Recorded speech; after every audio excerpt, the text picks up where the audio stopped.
First chapter real number वास्तविक संख्याएं exercise 1.2 6 some explain why 7 multiply 11 multiply 13 plus 13 and 7 multiply 6 multiply 5 multiply 4 multiply 3 multiply 2 multiply 1 plus 5 are composite number. तो हमें बताना है कि ये कंपोजिट नंबर क्यों है। व्याख्या कीजिए कि 7 गुणा 11 गुणा 13 जमा 13 और 7 गुणा 6 गुणा 5 गुणा 4 गुणा 3 गुणा 2 गुणा 1 जमा 5 भाज्य संख्याएं क्यों हैं। चलिए शुरू करते हैं इसको।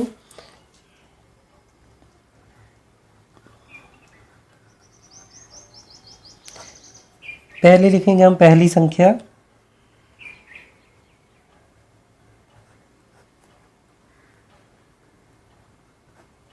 तो फर्स्ट नंबर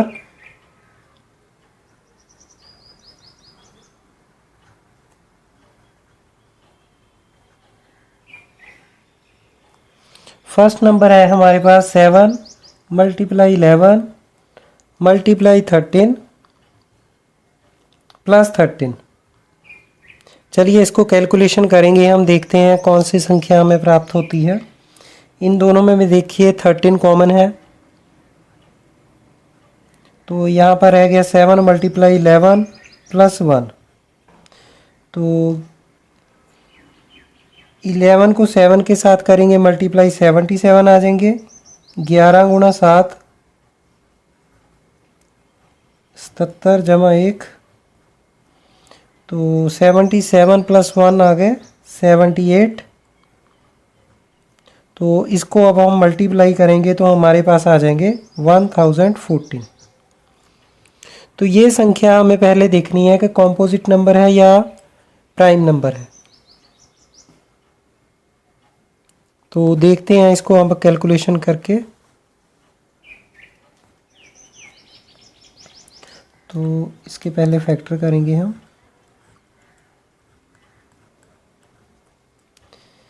तो सबसे पहले तो चलिए पहले इसके फैक्टर कर लेते हैं, फिर हम समझते हैं कि कॉम्पोजिट नंबर कौन से होते हैं।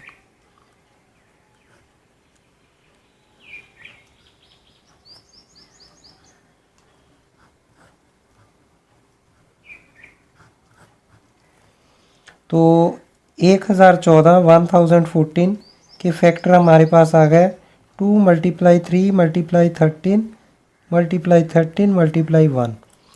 तो देखिए पहले समझने वाली बात है कि प्राइम और कॉम्पोजिट नंबर कौन से होते हैं। चलिए अब हम पहले इनको समझ लेते हैं। तो चलिए देखते हैं हम। तो सबसे पहले देखिए, मान लीजिए 2 हैं, तो 2 के कितने फैक्टर होंगे। ये एक तो ये 1 पर जाएगा, एक 2 पर जाएगा। 3 है, ये भी 1 पर जाएंगे और 3 पर जाएंगे। जिसके 2 फैक्टर होते हैं उसे हम कहते हैं प्राइम नंबर। ये कंपोजिट नंबर नहीं है। जिनके 2 से ज़्यादा फैक्टर होते हैं, जैसे 4 हैं, 4 के 1 पर भी जाएंगे, 2 पर भी जाएंगे, 4 पर भी जाएंगे। ये क्या है, ये हमारा है कंपोजिट नंबर। तो जिसके 2 से ज़्यादा फैक्टर होते हैं उसे हम कहते हैं कंपोजिट नंबर। ठीक है, इस प्रकार अब हम देखते हैं इस संख्या के 2 से ज़्यादा फैक्टर हैं तो हमारी कंपोजिट नंबर आएंगे। तो इसको अब हम लिखेंगे 1014 हैज़ मोर देन 3 फैक्टर।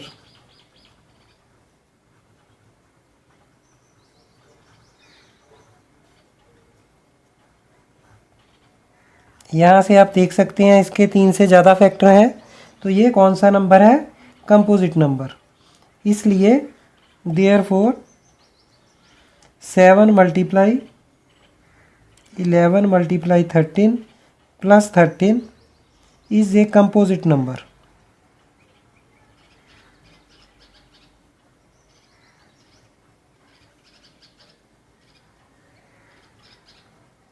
तो हिंदी मीडियम के छात्र यहाँ पर लिख सकते हैं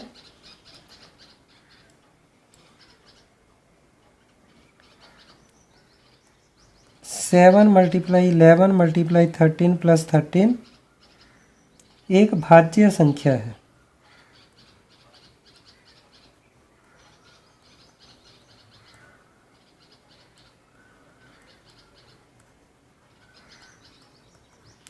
तो यहाँ पर आप ये भी लिख सकते हैं क्योंकि इसके 2 से ज़्यादा गुणनखंड हैं, तो इसके स्थान पर आप लिख सकते हैं इसके 2 से ज़्यादा। यहाँ मैं लिख भी देता हूँ,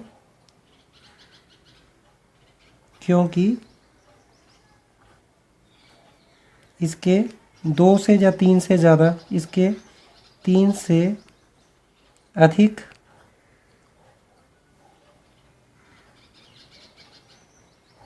गुणनखंड है। तो इसी प्रकार अब दूसरी संख्या हम चेक करते हैं। इसी सम में एक और संख्या दी हुई है, तो इस साइड में हम कर लेते हैं दूसरी संख्या। इसी सम की दूसरी संख्या है हमारे पास 7। यहाँ पर लिख देते हैं दूसरी संख्या, सेकंड नंबर।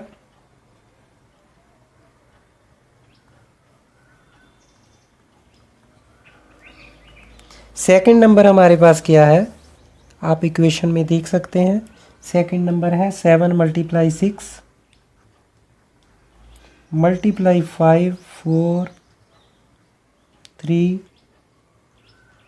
2 1 + 5। तो इसको भी कैलकुलेशन करके पहले हम चेक करेंगे कि कौन सी संख्या हमारे पास प्राप्त होती है। तो पहले देखिए 5 जो है कॉमन आ गया, तो यहाँ पर देखिए क्या कॉमन में रह जाता है।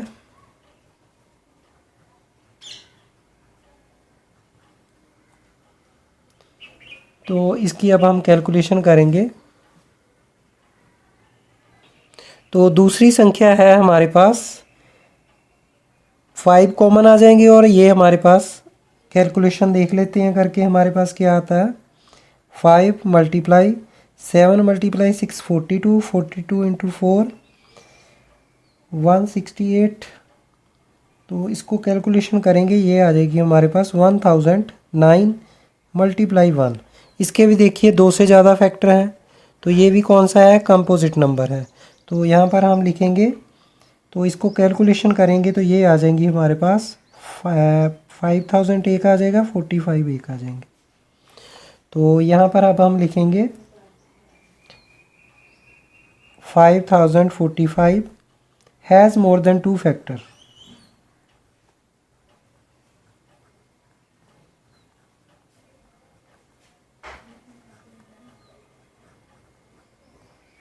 तो क्योंकि 5045 के 2 से ज़्यादा गुणनखंड है,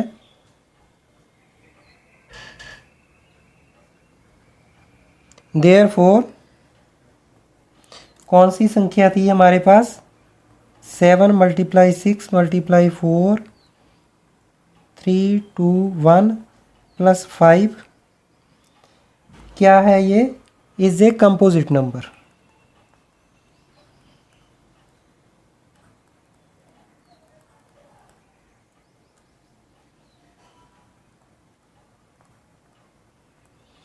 तो हिंदी में यहाँ पर हम लिख देंगे, हिंदी में लिखेंगे इसे हम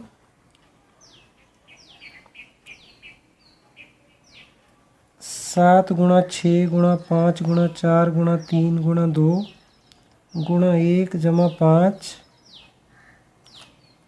एक भाज्य संख्या है।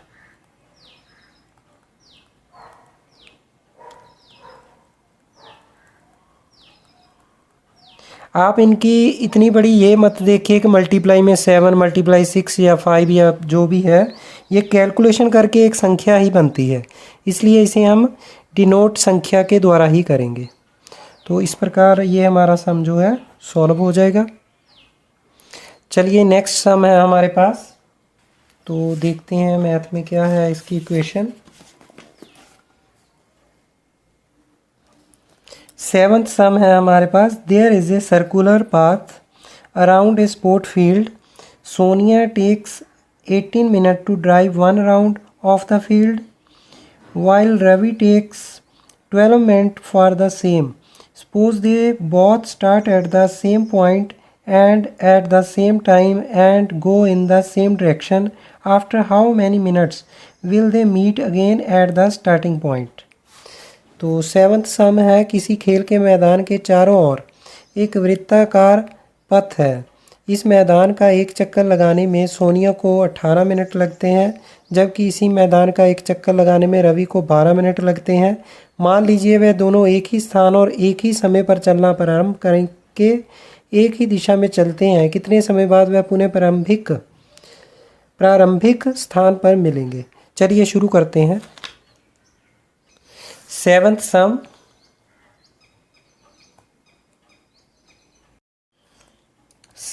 सम है हमारे पास। इसकी इक्वेशन तो इसे शुरू करते हैं हम। पहले हम लिखेंगे time taken by Sonia to drive 1 round of the field. Sonia को मैदान का एक चक्कर लगाने में समय लगता है, तो यहाँ पर पहले लिखेंगे, हम इंग्लिश में लिख देते हैं। ये बहुत इजी सम है वैसे, इसमें एलसीएम निकालना है हमने। ये थोड़ा हमें लिखना पड़ेगा ऊपर, कि अकॉर्डिंग टू जैसे भी सम है उसके अकॉर्डिंग लिखना पड़ेगा। Time taken by Sonia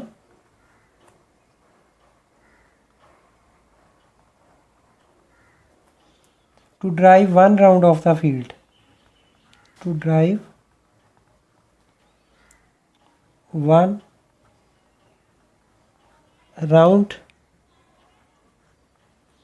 of the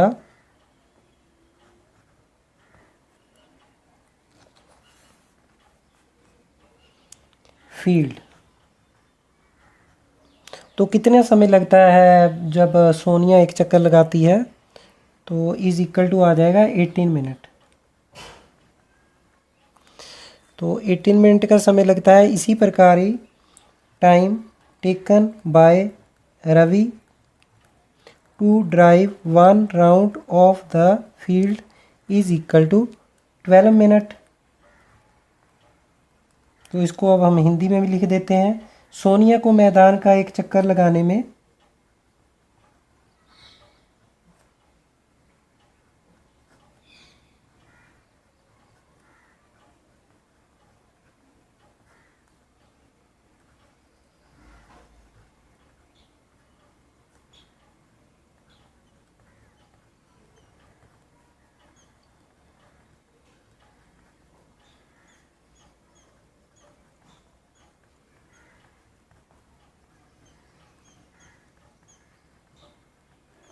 कितना समय लगता है, तो यहाँ तो वो सेम आ जाएगा ना, 18 मिनट।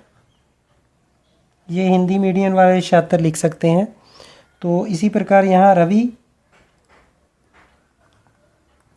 को मैदान का एक चक्कर लगाने में समय लगता है इज इक्वल टू 12 मिनट। तो इसका अब हम क्या करेंगे, therefore to find the LCM of 18 and 12, तो यहाँ पर लिख देंगे हम देयरफॉर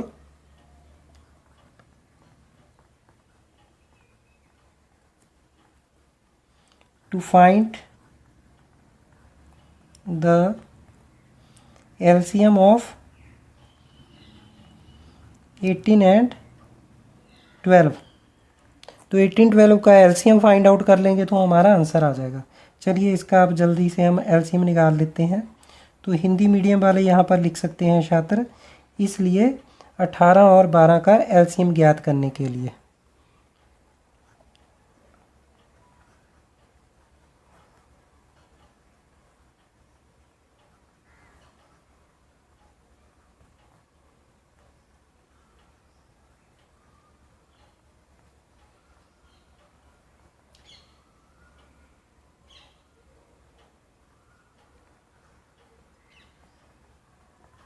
क्या करेंगे एलसीएम ज्ञात करने के लिए, एलसीएम इनका निकाल लेंगे। जैसे हम निकालते हैं 18 और यहाँ पर आ जाएगा 12।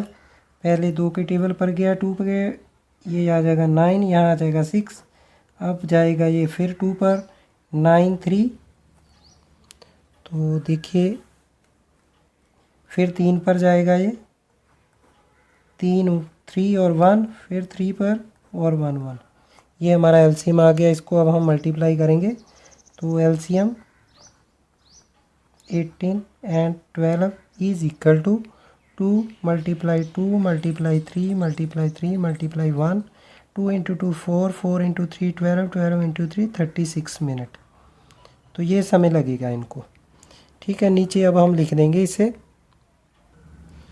तो यहाँ पर लिखेंगे therefore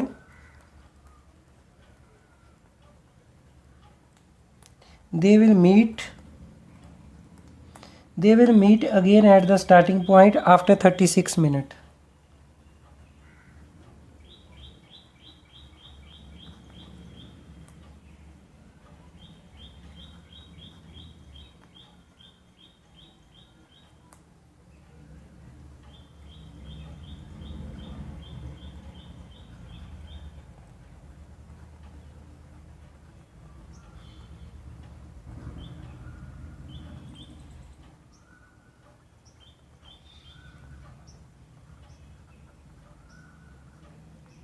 ठीक है, तो हिंदी मीडियम वाले छात्र यहाँ पर लिखेंगे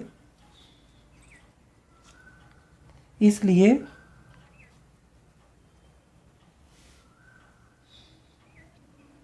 तो यहाँ पर आ जाएगा इसलिए वे 36 मिनट के बाद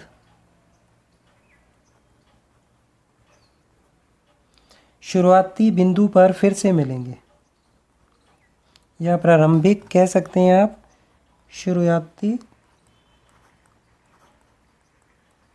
बिंदु पर फिर से मिलेंगे।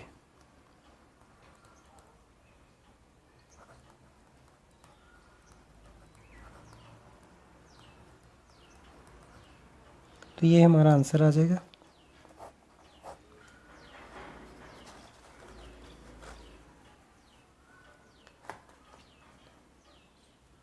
अगर आपको मेरी ये वीडियो पसंद आई हो तो अपने चैनल जसविंदर लेक्चरर को लाइक और सब्सक्राइब कीजिए, ताकि जो इस प्रकार की महत्वपूर्ण वीडियो आप तक पहुंचाई जा सके।